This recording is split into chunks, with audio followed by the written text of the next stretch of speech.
No workplace or family are without relational tensions. Agree?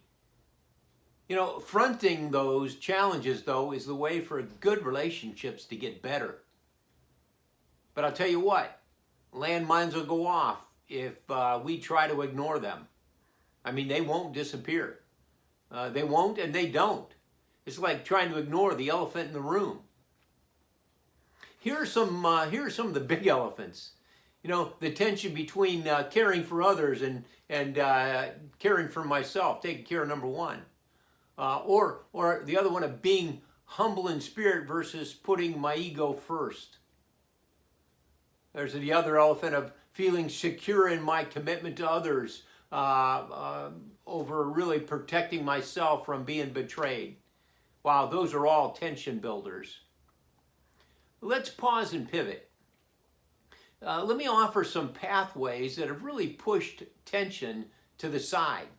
For instance, when people begin to own their own stuff, really to take responsibility for ourselves, for me, and owning our stuff, really honestly ask good questions like, well, hey, how did I contribute to this issue being unresolved? Or the question about, what did I say or fail to say that brought us to where we're at now?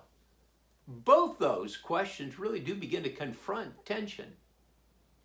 Another good path is agreeing on how we're going to talk.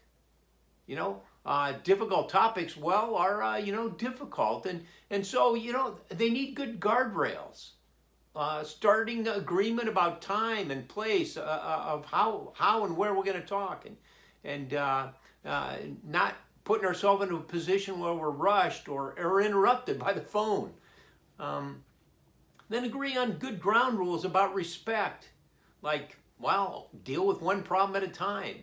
Or not bringing up old dirt, or just use I statements. These are such practical and possible ways to really bring down tensions. I love that Old Testament biography of a guy named Daniel. And it seems like he was always facing tension, sometimes at the highest level. But the Bible says he distinguished himself amongst the exiles. Read it for yourself, Daniel chapter 5 and 6.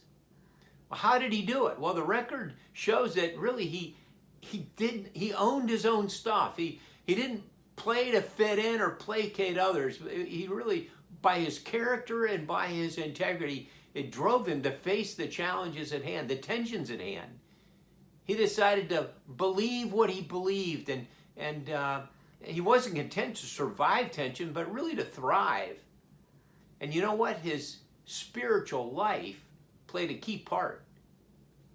Maybe that's something worth considering. If you'd like to talk more, hit that contact coach button. Let's talk.